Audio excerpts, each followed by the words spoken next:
yang diberkahi Allah malam ini.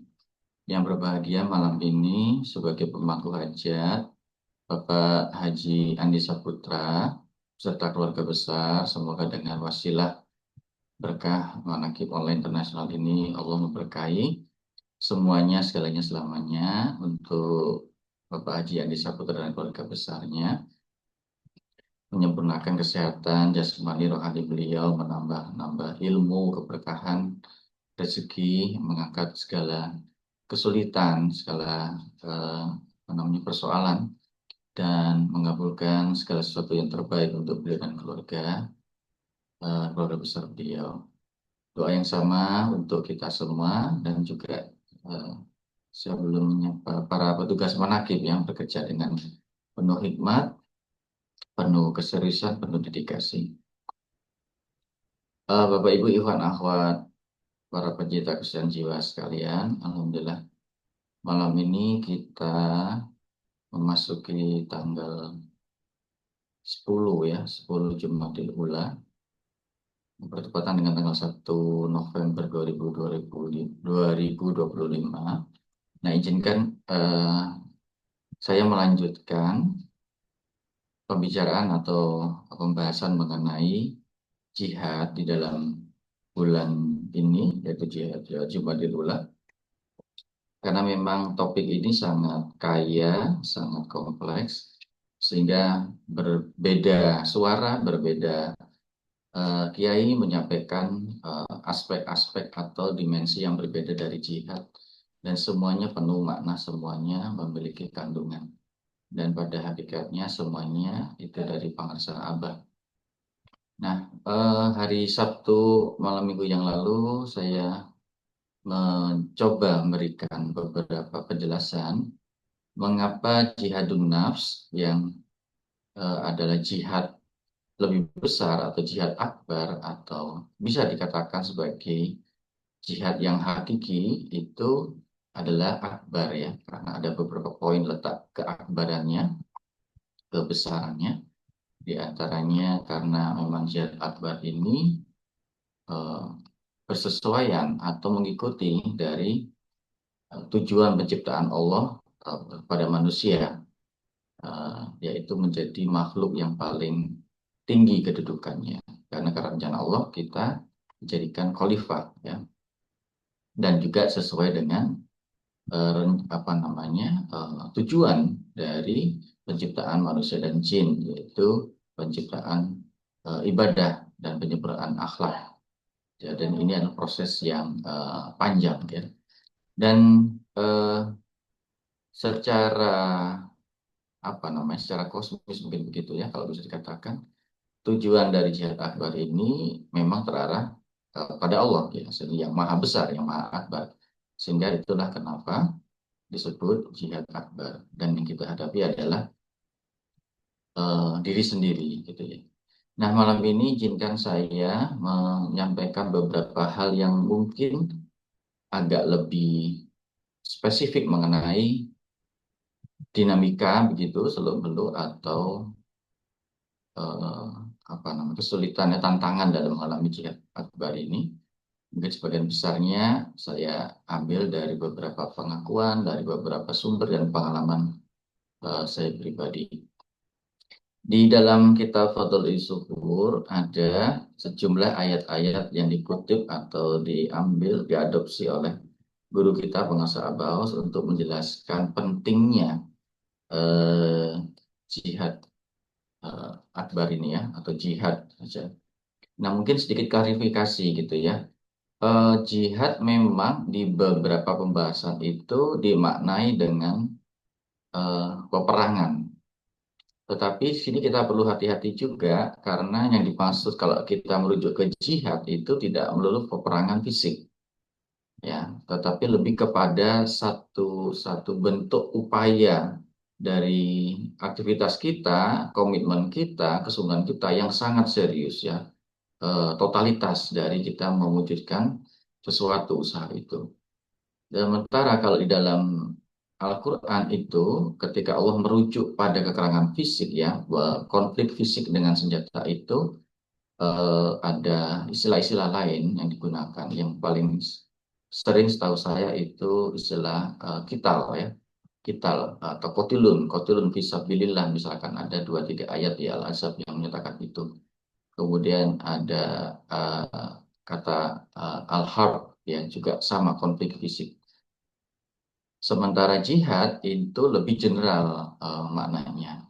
Tapi bisa kita artikan jihad sebagai peperangan itu karena uh, karakter dari upaya jihad itu sendiri yang begitu gigih, begitu sengit, dan ada objek ya untuk diarahkan ya di dalam jihadul akbar itu, misalkan hadis yang kita rujuk, jadi Rasulullah sangat masyhur tentang rojakna, apa namanya, rojakna min jihadul asgor ialah jihadul akbar, wa huwa jihadul nafs, itu eh, tertuju pada nafsu sendiri. Jadi ada objeknya.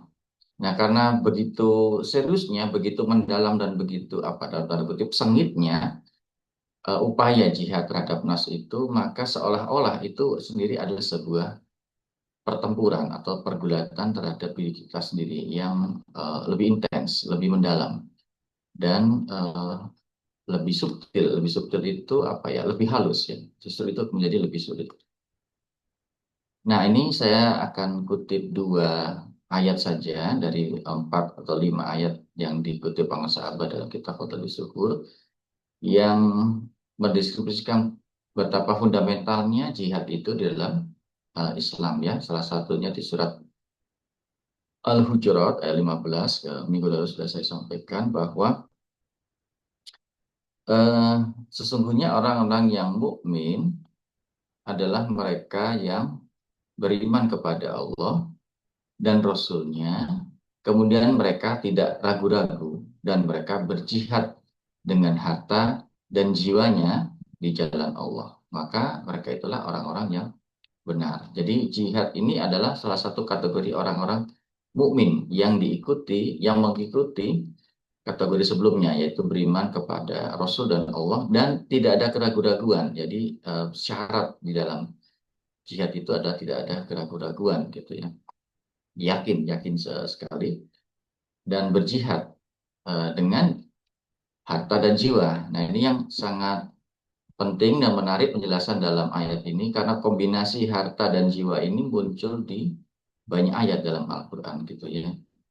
Nah, kedua-duanya, harta dan jiwa ini, kalau bisa kita lihat sesungguhnya mewakili 2 aspek dalam kehidupan kita ya. Harta ini adalah aspek keduniawian, sesuatu yang apa kita usahakan, menyangkut kepemilikan kita yang kita miliki, hasil kita kerja, hasil upaya kita atau hasil warisan. Dan juga harta ini sesungguhnya diproduk oleh sistem yang kita buat gitu ya. Misalkan sekarang kita ada di dalam satu masa yang di situ mengenal namanya personal property right atau hak untuk kepemilikan pribadi. Nah, ini sebenarnya satu konsep modern ya, untuk yang konsep yang baru muncul kira-kira 2-3 abad dalam sejarah umat manusia. Sebelum itu tidak ada konsep hak personal pribadi gitu ya. Di Indonesia misalkan atau di Jawa misalkan, dulu sebelum kemerdekaan tidak ada istilah konsep hak milik pribadi, apalagi menyangkut tanah ya. Sebagian besar tanah di Jogja ini terutama itu milik keraton. Jadi kalau ada warga yang tinggal di satu wilayah di daerah Jogja, mereka tidak punya hak untuk memiliki, sehingga mereka harus bayar upeti, harus bayar pajak. Yang ada adalah tanah-tanah yang disebut tanah perdikan, tanah yang bebas pajak gitu. Tapi mereka tidak bisa misalkan menjual tanah itu atau mengkuisisi misalkan. Nah, dan itu terjadi di banyak tempat yang lain, termasuk di wilayah-wilayah di Eropa dan sebelumnya. Dan hak milik pribadi baru muncul itu sekitar abad 17-18. Nah, berdasarkan hak milik pribadi itulah sekarang kita misalkan ya punya harta, punya tanah, punya bangunan, punya harta milik. Kemudian kita punya sistem ekonomi yang memperkenalkan uang, misalkan sebagai alat tukar gitu ya. Sekarang ada lembaga yang dulu belum pernah ada, namanya bank misalkan, di mana orang bisa mengakumulasi jumlah yang seolah-olah tidak terbatas. Itu sistem buatan manusia yang dulu tidak pernah ada dan mungkin nanti ke depan mungkin 1 abad 2 abad lagi sudah berubah lagi. Nah ini harta, artinya harta itu bersifat nisbi, pals apa namanya, sementara buatan manusia. Nah, dalam Al-Quran ini dikatakan jihad dengan hal itu, dengan hal yang kita buat-buat itu ya. Nah, di dalam Islam sendiri Allah mengatakan berkali dalam Al-Quran bahwa segala sesuatu di bumi ini milik Allah. Jadi kalau kita mengklaim kita memiliki kepemilikan tertentu dan itu sudah diakui juga ya, sangat mungkin. Itu sebenarnya klaim yang palsu lah ya, yang dibuat-buat aja sebenarnya dan tidak punya dasar. Jadi kalau mau dicari-cari itu nggak ada dasarnya. Kita di tanah ini milik saya, sawah ini milik saya, bangunan ini milik saya. Nah itu sebenarnya akal-akalan manusia saja. Yang itu poin dari sejarahnya gitu ya. Nah tapi di Al-Quran itu diakui dengan sebagai harta ya. Yang kita diminta orang mukmin itu berjihad dengan harta ini. Nah misalkan ya. Jadi harta ini dilakukan oleh struktur ekonomi yang kita punya. Nah, lanjutannya dari ayat ini adalah jihad dengan apa namanya jiwa. Nah, jiwa ini mau bisa mewakili sesuatu yang sifatnya lebih spiritual, lebih apa namanya dimensinya ruhania. Dan ini sudah di luar kekuasaan manusia, gitu ya. Ini ciptaan Allah, Allah yang membimbing, Allah menciptakan, dan Allah memberikan fasilitas ya. Dan kita tidak bisa membuat misalkan kita menyeting jiwa kita agar tidak gampang marah gitu ya. Tidak bisa. Tapi yang bisa kita lakukan yaitu dengan jihad melatihnya. Nah, itu dari proses gitu ya. Tapi semua manusia yang normal memiliki struktur nafsu yang sama, jiwa yang sama, kurang lebih sama. Meskipun sifat-sifatnya bisa beda. Gitu ya. Dan di dalam surat Al-Hujurat ini eh, orang mukmin adalah mereka yang berjihad dengan harta dan jiwa itu di jalan Allah ya, fisabilillah. Nah, ini kata fisabilillah sendiri sebenarnya perlu pembahasan sendiri yang di luar mungkin kapasitas saya. Karena setahu saya di dalam Al-Quran itu ada istilah-istilah yang berbeda menggunakan istilah jalan ya. Misalkan dalam surat Al-Fatihah kita memohon kepada Allah sirotol mustaqim, jalan yang lurus. Ada sirot ini sebagai jalan. Kemudian di dalam torikoh kita yang kita gunakan adalah turuk ya, torikot. Nah, itu adalah jalan, juga jalan. Sementara dalam kaitan dengan jihad ini Allah tidak menggunakan istilah sirot atau turuk atau torikot, tetapi sabilillah gitu ya, sabil ya. Jadi ini memiliki dimensi makna yang bisa berbeda ya, yang mungkin bisa kita bahas lebih jauh. Nah, jihad yang dimaksudkan dalam berkali-kali dalam Al-Quran ini itu tadi berarti dengan dua dimensi jasmani dan rohani. Satu yang bersifat keduniawian, sesuatu yang bersifat kerohanian gitu ya. Kemudian ayat lain yang sangat penting juga di dalam Al-Quran yang dikutip oleh para sahabat adalah surat Al-Ankabut ayat 6 yang artinya dan barang siapa berjihad maka sesungguhnya jihadnya itu untuk dirinya sendiri ya karena sungguh Allah Maha Kaya dan tidak memerlukan sesuatu dari seluruh alam gitu. Jadi perintah jihad tadi Al-Hujurat itu bukan untuk Allah meskipun di jalan Allah gitu ya, tapi untuk kita sendiri, untuk kepentingan umat manusia sendiri. Nah ini yang nanti akan menjadi apa namanya proses menjadi tantangan tertentu dalam pengalaman dan dinamika kita menjalani atau melaksanakan jihadnya.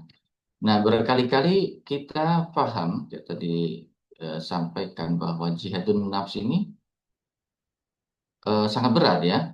Itulah kenapa kita sebut sebagai jihad akbar juga karena sangat berat.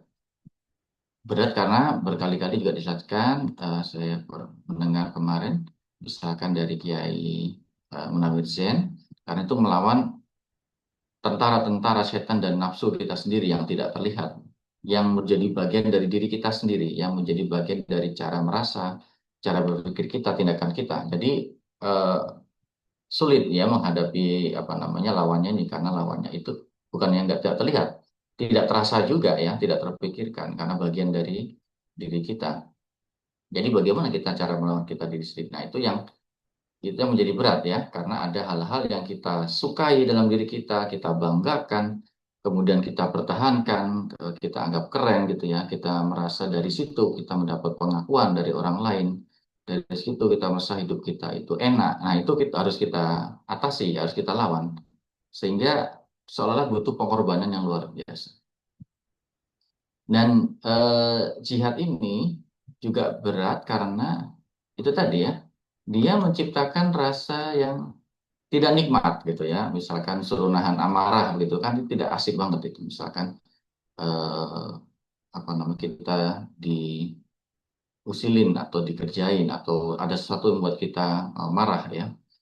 Nah ya, ajaran Katolik kok kita mengajarkan untuk menahan amarah gitu ya. Berkali-kali kemudian misalkan saya mendengar dari pengarsa Abah Ano mengatakan orang yang kuat itu bukan secara fisik dia kuat, tapi yang kuat menahan amarah. Nah ini, jadi ini kan butuh sesuatu ya. Lebih enak kalau kita marah-marah aja, mengumbar perkataan kita, sikap kita. Tapi tidak, itu butuh sesuatu yang harus kita lakukan untuk menahan. Dan itu butuh energi ya. Terus tidak secara fisik juga tidak menyenangkan ya. Misalkan di dalam Thoriko ini kita harus bangun malam, mandi apa namanya, mandi taubat, sholat sampai 20 rakaat ya, menahan ngantuk, menahan lelah. Ini saya pribadi juga ya, kerjaan sehari misalkan mulai ke kampus jam 7 sudah rangkaian amalia malam, bangun jam 2 nonstop sampai subuh sampai isrok, terus berangkat ke kampus sampai jam 7 ngajar seharian, pulang menjelang Isya misalkan udah tepar ini ya, misalkan udah lemes, nah wanakib online menunggu udah ya menjawel, udah baterainya tinggal 5 ya, kalau sudah apa namanya lewat zikir Isya itu udah apa antara sadar dan tidak, itu mau sholat di Dabil Bala itu udah berat sekali itu, apalagi kalau sudah apa namanya tawajuh itu semakin kusuk semakin lenyap kesadaran kita itu ya, jadi itu ciri yang, nah itu sudah off lagi gitu ya, kita mau, nah ini salah satu dan itu hampir terjadi setiap hari ya, kalau tidak bisa eh, cukup berat ya. Ini ada ikhwan-ikhwan yang baru belajar di sini, baru sholat tahajud sama apa namanya sholat ini apa namanya taubat gitu ya, udah gemetar misalkan ya, jadi butuh proses yang panjang. Nah ini tidak mudah ya dilakukan, belum lagi misalkan kita diminta untuk latihan bersabar, latihan sodako ya. Kemudian, nah itu. Kemudian, nah ini yang sering kali ya. Yang ketiga, dia menjadi berat karena konsekuensinya itu apa namanya? Ya itu tadi ya, membuat hati kita tidak menyenangkan. Kita harus mendahulukan kepentingan orang lain, harus mengalah gitu ya. Dan yang berat juga, ini adalah yang keempat ini. Di banyak hal kita harus melawan berhadapan dengan arus budaya dan masyarakat kita, gitu ya. Dan ini yang tidak mudah karena kita seolah-olah menghadapi tantangan zaman yang luar biasa. Jadi kita melawan arus. Abah ini mengajar kita bahwa kita melawan arus. Dan arusnya kencang sekali gitu ya. Dan ini bukan main-main. Makanya itu menjadi begitu berat. Dan di zaman kita sekarang, apalagi di Indonesia, mentalitas kawanan, mentalitas ternak ini semakin kuat ya. Orang-orang kemana-mana ikut suka ikut-ikutan gitu ya. Apa namanya melakukan sesuatu. Ini sekarang lagi musim padel gitu ya, ada di industri padel, tayangan di Instagram di ini para selebritis main padel semua ikut padel misalkan ya. Kemarin di Jogja ada perayaan apa namanya pelepasan lampion gitu. Para berkumpul dari luar kota booking melepas lampion di udara, menimbulkan banyak masalah ya. Api nyangkut di pohon, nyangkut di rumah, jadi kayak istilahnya hujan api misalnya. Nah, suka ikut-ikutan ya. Kemudian ada banyak event-event olahraga misalkan. Dulu waktu COVID itu yang lagi ngetren naik sepeda, kemana naik sepeda. COVID selesai udah hilang sepedanya. Sekarang muncul olahraga ya. Jadi jadi lifestyle ya. Nah ini kadang-kadang mereka tidak sadar kalau ini permainan industri ya, orang jualan sepatu, jualan kaos kaki, harganya mahal seperti itu. Ini selesai-selesai juga. Jadi tidak menciptakan satu format atau satu prinsip yang menetap. Ini mentalitas kita sekarang kayak gitu ya. Kemudian berbagi apa share-share video pendek yang lucu-lucu, yang aneh-aneh, yang tidak jelas di TikTok, di Instagram, ya, untuk mencari pengakuan, ya, validasi. Nah, ini menjadi apa namanya, semacam wabah gitu, yang itu kita hadapi tiap hari. Dan ini tidak berat ya. Maksud saya tidak apa, tidak ringan ya untuk menghadapinya. Kemudian dan ini yang kelima terjadi berat karena jihad nafsu itu melekat, seperti saya katakan tadi, melekat pada diri kita ya, menyangkut sifat-sifat kita, bahkan cara yang praktis kayak cara konsumsi kita, cara belanja kita, belajar kita juga ini. Misalkan ini pengalaman saya pribadi dan sekitar-sekitar itu, di keluarga sendiri, sering kalau kita belanja ya, saya pribadi, kadang ibu, kadang istri itu ada ketakutan atau ada kekhawatiran kalau misalkan makanan di rumah itu kurang gitu ya. Jadi kalau belanja mesti berlebih, menumpuk gitu, nanti ada makanan bersisa tidak kemakan. Nah, itu hampir terjadi dan di kampus juga kayak gitu, parah itu ya. Eh, di rapat sini ada konsumsi, kegiatan itu ada konsumsi di mana-mana gitu ya. Kemudian menghasilkan sampah. Dan sekarang kita ini kan tinggal dalam masa yang disebut abundan. Abundan itu semuanya melimpah, termasuk konsumsi itu. Nah, tantangan kita sekarang bukan kita kekurangan bahan untuk dikonsumsi, tapi kelebihan barang jadi sangat boros dan menjadi sangat, istilahnya sia-sia ya, bahasa Arabnya sia-sia itu apa ya? Saya sampai lupain lah. Jadi apa? Kesia-siaan itu ya, akhirnya menimbulkan sampah, menimbulkan hal yang tidak produktif. Nah, itu terjadi. Nah, salah satunya jihad adalah bagaimana kita menahan atau belajar untuk konsumsi tidak berlebihan, misalkan. Dan itu persis sangat, kalau saya melihat pengusaha itu segala sesuatu itu pas ukurannya gitu ya, tidak berlebihan. Jadi bagaimana? Karena kalau kita berlebihan juga konsumsi nanti mengganggu amalia kita ya, jadi gampang ngantuk, jadi gampang capek itu karena terlalu banyak makan, misalkan terlalu banyak tidur itu juga mempengaruhi. Nah, sementara di luar kita, masyarakat itu memamerkan ya kehidupan yang serba melimpah. Makan ini, makan itu, jalan sini, jalan di sana, kemudian melakukan aktivitas-aktivitas yang seolah-olah semuanya serba apa namanya, seru dan serba aneh gitu ya. Dan ini yang kita hadapi ya. Kemudian yang keenam, jihad ini berat karena hasilnya nggak nampak ya. Misalkan kalau kita ingin segera kaya, nggak bisa, ini tujuannya bukan kaya atau kita ingin tampak pinter gitu ya, nggak bisa juga, harus ada proses. Nah, ini yang kadang banyak ikhwan yang saya lihat itu salah paham ya dengan tujuan jihad ini. Kemudian kenapa kok soalnya saya berdoa ini kepada Allah nggak diikutin, saya udah usaha ini baca amalan-amalan ini tapi tidak. Nah, ini yang kemudian seolah-olah apa, tujuan dari Torikoh ini untuk mencapai tujuan-tujuan yang sifatnya material atau sifatnya yang menurut ukuran logika manusia ya. Ini yang memang sekarang seringkali susah. Jangan paksakan logika kita manusia itu dalam logika Allah, dalam hal ini dalam Torikoh ini, karena itu nggak akan matching dan kita malah salah, salah posisi, seperti itu. Nah, ini yang kadang-kadang ada banyak kesalahpahaman di kalangan dia, terutama kalangan ikhwan juga ya. Nah, karena jihad ini tidak untuk mencari kekayaan atau kejayaan atau kesaktian, tapi kebersihan hati, kedekatan kita dengan Allah. Dan itu menjadi penyempurna dari kemakhlukan kita gitu ya. Kemudian yang juga menjadi berat karena ini jihad yang kita laksanakan terus menerusnya selama hidup kita. Tidak ada gencatan senjata. Kita lengah sedikit, akan hijab baru muncul, ada kotoran hati baru muncul, ada hal lain muncul yang harus kita bersihkan lagi gitu ya. Jadi kita tidak bisa lengah gitu ya. Dan terus-menerus sampai akhir hayat kita. Tapi saya kira ada sesuatu yang sangat indah gitu ya, kalau apa namanya saya rasakan itu, dan saya melihat banyak ikhwan sekali merasakan keindahan dari jihad ini karena di situ kita menciptakan ada sesuatu yang sangat pasti. Hati kita yang tahu gitu ya, jalan kita ini jalan yang kalau kita rasakan itu sangat terang, sangat jelas kemana arahnya gitu ya. Kita dibimbing mana yang apa, mana yang bisa kita katakan benar, yang salah gitu. Dan kenikmatan itu bukan sesuatu muncul dari sifatnya fisik, yang sifatnya sementara. Ini buktinya manakib online ini kayak gini, sehari 3 kali nggak bosen-bosen ya. Diulang-ulang, tanbih lagi, torikot lagi, kemudian tawasul lagi. Tapi kita nggak mendengar berapa lama gitu udah kangen nih.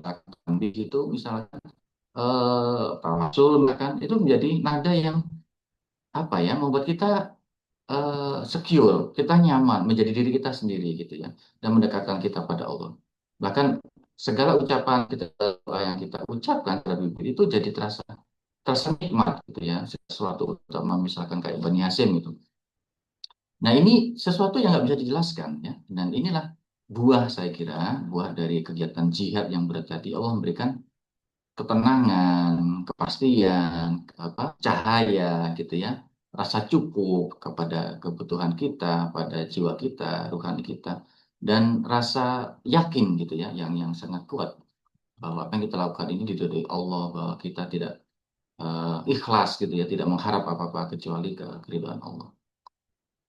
Nah ini semua adalah proses untuk melatih kedisiplinan kita, yang kemudian hasilnya ya eh, sebenarnya kalau saya kira itu makhluk yang diciptakan Allah yang terindah ya, menuju kesempurnaan Insanul Kamil itu.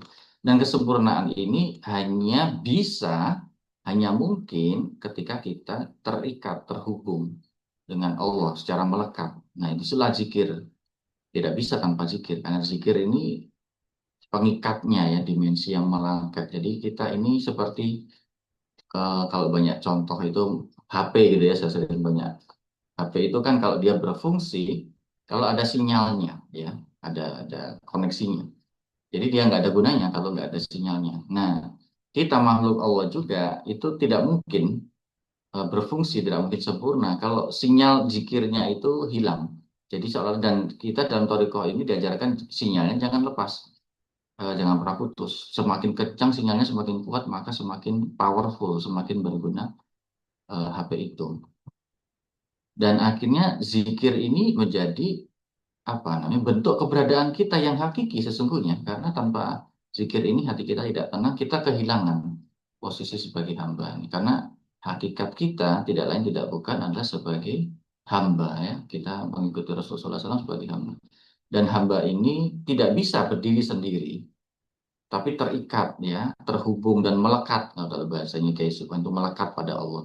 Hanya dengan kemelekatan itulah kita menjadi makhluk yang sempurna, dan itu tidak bisa, tidak mungkin tanpa talqin zikir.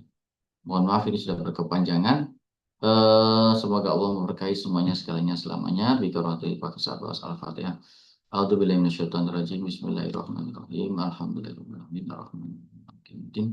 Iyyaka na'budu wa iyyaka nasta'in shiratal mustaqim shiratal ladzina an'amta 'alaihim. Amin.